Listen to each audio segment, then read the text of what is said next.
Real Country 1430 AM and 1073 FM WRDN. I'm Brian Winnekins, and joining us this morning is Durand, Arkansas School Superintendent Greg Doverspike as we talk about the school board meeting from May 18th. And Superintendent Doverspike, thank you for joining us. Well, before we talk about the school board meeting, we recorded this on the 19th, but on Friday, it's going to be a pretty special day for a lot of kids. Yeah, Friday's graduation day, and every the highlight of every year for any school administrator, teacher, educator, parent. It's always fun to see your finished product walk across the stage, and the excitement that goes along with it for not only the student but the families, the community. So it's something we're really looking forward to. We're hoping the weather holds off and there's going to be a nice breeze, so hopefully the mosquitoes will stay away, and we'll have a nice event again this year. But we're excited about sending another class out into the world.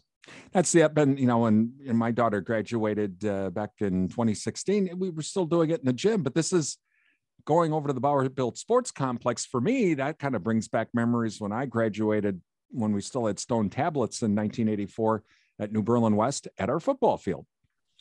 Yeah, it kind of, some schools went to it as a result of COVID the last couple of years, and most of them have gone back to inside in the gym, but our kids, the seniors, said they prefer to have it outside. We kind of let them take a vote, and with the understanding that we're setting it on this Friday, and if weather's good, we'll have it out there. If weather's not, we'll move it into the gym, and weather looks like it's going to hopefully cooperate tomorrow night, so we'll be outside, and it's just a nice thing. You get to utilize the video board, and I don't know, it's just kind of a different atmosphere outside. And I, like you, I'm looking forward to it. When I was in high school, we kind of were one of those inside or outside school districts, and my senior year was inside, but I know some were outside as well. With that video board, just immediately following graduation, you could have a movie. Yeah, we could, but I think everybody's excited just to kind of get going, and then we got post-grad that night as well. So no, we will be showing the senior video to start, so there'll be kind of a movie playing before the ceremony starts. Talking with Durand, Arkansas School Superintendent Greg Doverspike this morning. Well, one of the things that you talked to that you told the school board about is this partnership between Durand Police and the district for those flashing yellow lights for pedestrian crossings like they have in Mondovi. Tell us about that.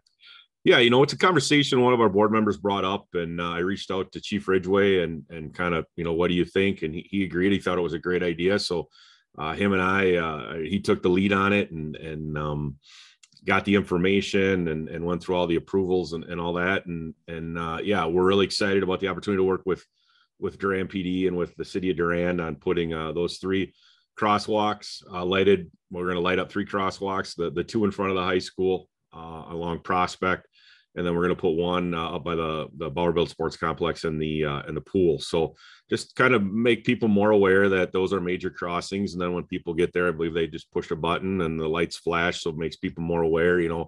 Mondovi has one, Menominee has some a little more sophisticated ones. If you go kind of by the university, you'll see those up there. But, we're excited about partnering once again. We always look to partner with our fellow local agencies, and we appreciate all the work they did for this. Meanwhile, as well, the high school principal had Mr. Gillis had some good news about the school from U.S. News and World Report. Yeah, once again, we were recognized by U.S. News and World Report as a top-notch high school. It's kind of the elementary school received their distinction earlier this year, and now it's the high school. They're just getting around to the high school awards. So just recognizes all the hard work that the staff, the students, the parents, the community, we all play a role in this process. And it's a great accomplishment for the students and the staff. And like I said, in the community as a whole, to know that we're doing things right, and we're continuing to progress as a district. So it's a great accomplishment. Also, you were talking with the school board about the budget. I know that this is so early. And again, the way you have to do your budgets, you have to make a budget, and then you have to wait to get the funding notification from the state. And it's not the other way around of here's your funding and now make your budget. It's, well, we'll make a budget and then you just wait until you see what happens. But so yes, right now you're showing a deficit, but it's again, way, way, way too early, right? Yeah, you're right. It's way, way too early. Like you said, we show a budget now. And we have to operate under a budget on July 1st, the new budget as we start our new fiscal year. But like you mentioned, we don't really know anything until we have the third Friday count in September, where we count the number of kids, which then determines our revenue limit. And then the state comes out with the aid certification in the middle of October. So it's kind of a process where, we basically put the cart before the horse, and hopefully the horse delivers. But, after doing this a number of years, and, Sherry's been doing it longer than I have, you kind of get pretty good at guessing where you're going to be. And we have a general idea of where we are. And like you said, yeah, we are showing a negative right now, but, her and I haven't gone through the budget in great detail in terms of line item by line item and saying, all right, we can funnel this money to a different funding source. And so, yeah, we'll be able to get that down without a doubt. I'm confident we'll have a balanced budget again this year. I mean, unless something unforeseen occurs, we'll be fine financially. The district did approve some new textbooks for the district, and this is going to be an example of that. These textbooks, there might be a whole bunch of different places where the money actually could come from, right? Yeah, we can take some of it out of, out of our Fund 10 budget. We can take some of it out of our ESSER funds, which is our COVID relief funding. So we have various options with which we can take the money out. Right now, everything is in that Fund 10 budget. But like you mentioned, this is one of those things that we can use the one-time ESSER money for, the COVID relief money for, and then that'll help us balance the budget in the end, because then it'll get the negative on the Fund 10 budget will actually be reduced. And so it's kind of a moving the parts around to get to the final wholes. But like I said, we're confident we're going to have another balanced budget. With the textbooks, we got looks like 5 different types of textbooks: English, and then 3 math and a biology textbook. How does the committee, the curriculum committee, come to a decision on what type of textbook to get? Because I mean, I never really realized that people are writing English composition 1. There's an author for that, or, technical math. I didn't realize there were authors to do that. I thought authors wrote like stories.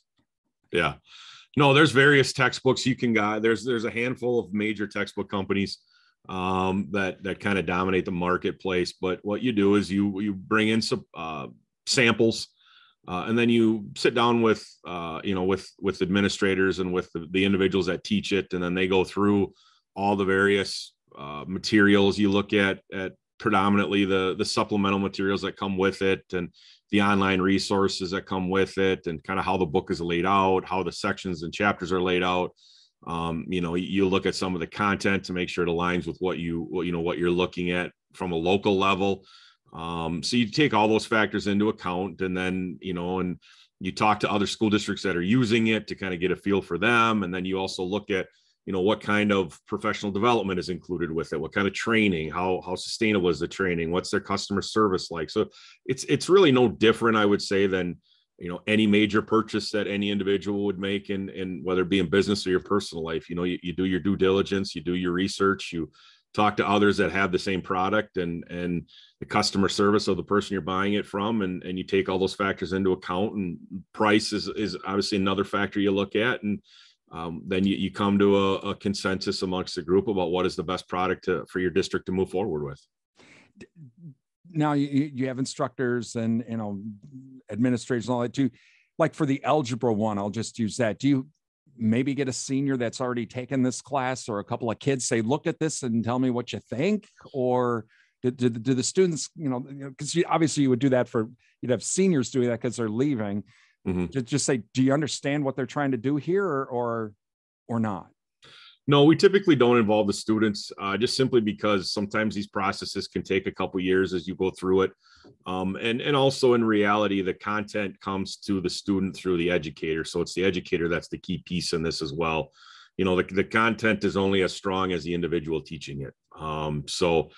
The kids can say, yeah, this textbook looks better than the next one, but the reality is it's all based on the person presenting the material to them that makes the quality come to life then. So students typically do not get involved in that, because educators are looking for some finite things when they're looking at it. And obviously people have different eyes for different things, so no, we typically don't involve students in some of those decisions.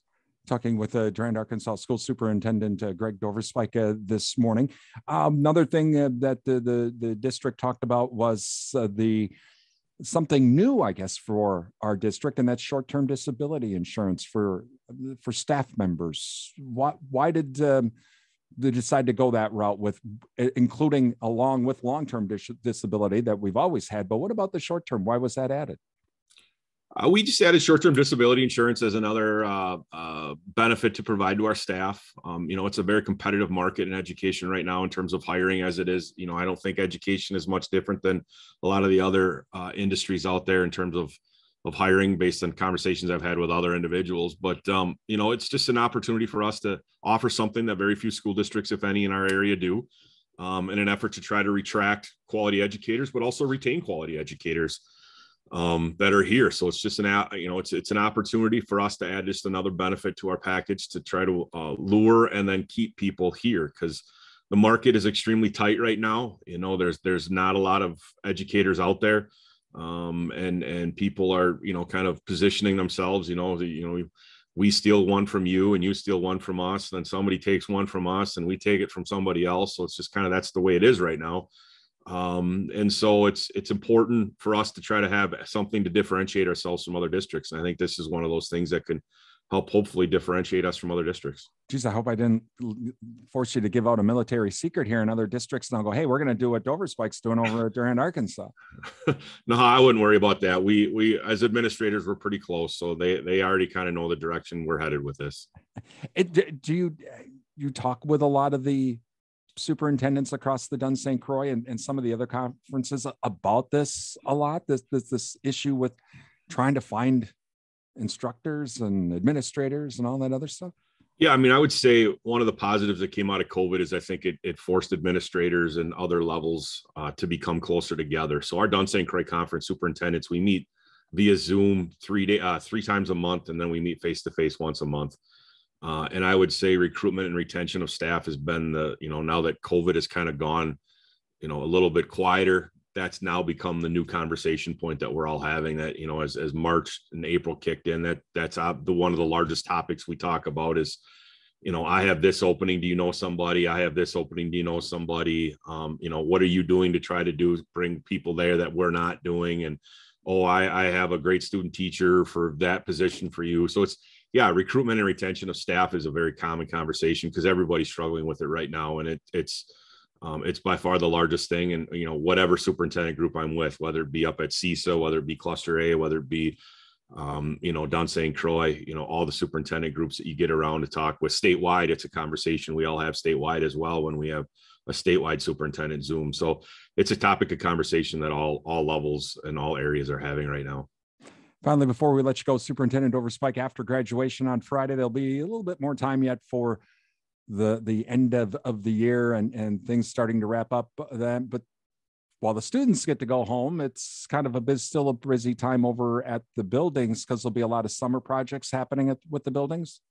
Yeah, we have two big summer projects going on in the middle senior high school. We're re-roofing the 95 edition, down on the far end of the building. And then we're also doing a boiler project. The boiler room is right behind the stage of the gymnasium, basically. So yeah, we have two fairly big projects that we're undertaking this summer. That'll be, a nice thing to complete. Our roofs then will be pretty much finalized for the next 15 to 20 years, which is a good problem to have done.